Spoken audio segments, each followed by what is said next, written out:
Hmm. So self-study. Self-study is an important quality. It is a quality that will help you to create a successful life for yourself. But my opinion on self-study is slightly different. Let me explain.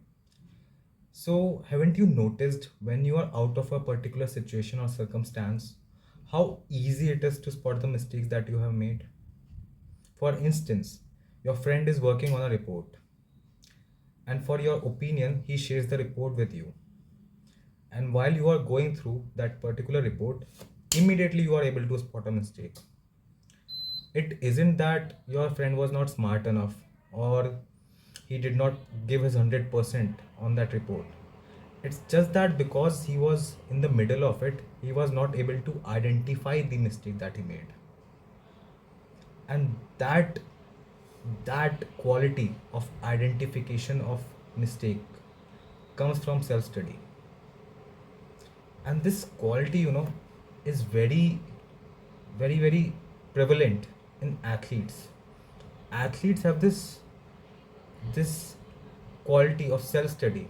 They get out of themselves and analyze their performance in a third person perspective, and they do it so well that that's what helped them to become from amateurs to professionals. They are able to get out of themselves, look at their performance, analyze the mistakes they have made, and improve on that. And that's how they improve day in and day out. Over time, we should also develop this ability of studying ourselves. But then the question arises that how do you conduct self study? So, for you guys, I think I have two ways in which I have conducted self study. The first method is easy, the second one not so much. So I will get to the first one first. So, and for most of you, funnily, this method is available at this very moment. It is actually the camera in your smartphone. So what I want you guys to do is to record yourself.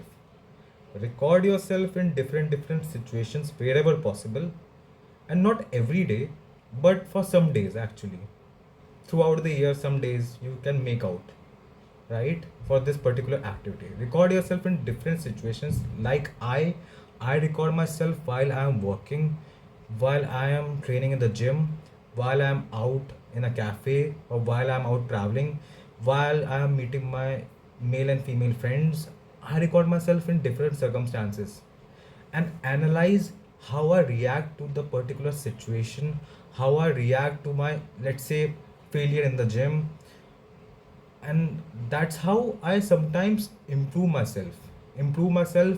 And let's say if I am talking to my friend, what was the sort of expression that I was giving, how was I coming across when I was communicating with that particular friend of mine, what were the expressions. So those minor details I study, and that has helped me to improve myself. And funnily, this practice of making videos is also kind of falls in the same realm, right? Do you think honestly I will not go back to this video and look at myself and analyze, maybe I should have articulated this point in a better way. Maybe in this timestamp I should have given this sort of expression, this one, right? So I also practice this self study, and I think that's how you improve a lot.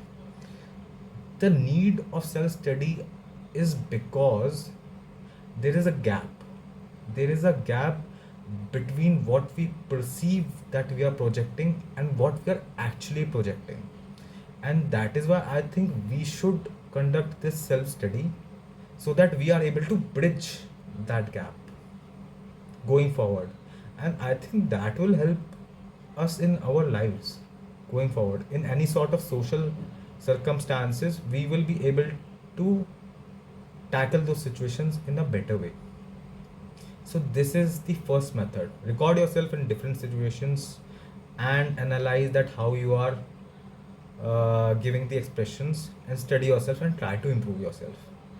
The second method is hard. and it was hard for me. I will be very, very honest. It was not easy, but I think you should really look into it. What I want you guys to go to a person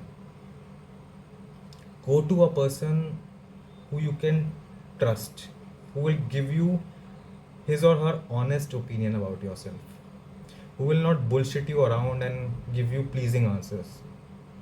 And ask them that how do I come across in different sort of circumstances? Do I come across as kind and, and straightforward? How do I come across, honestly? Tell me.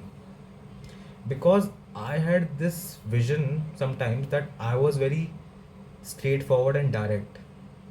But my friend, my confidant, told me that no, dude, you are wrong.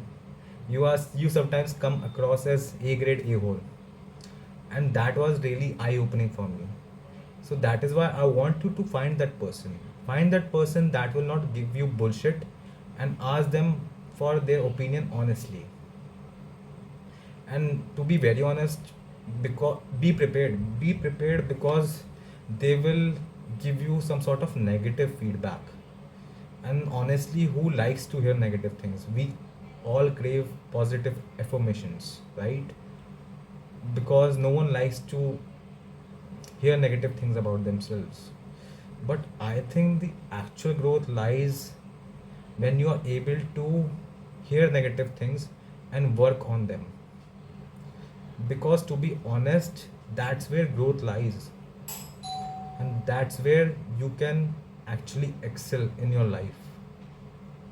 Because the thing is that your intention, your perceptions about your communication may be pure as drawn snow, but it won't actually matter. What actually matter is what is getting communicated across, what the person that you are communicating with is perceiving. And these two self study methods will help you to minimize this defect, bridge this gap between what you are thinking you are projecting and what you are actually projecting. And thank God that this is a defect. Had it been a disorder, then it would have been a very, very big problem. And by conducting this self study, you know, you can actually turn things around. That's the cool part, right? Hopefully, this helps you guys. See you in the next one.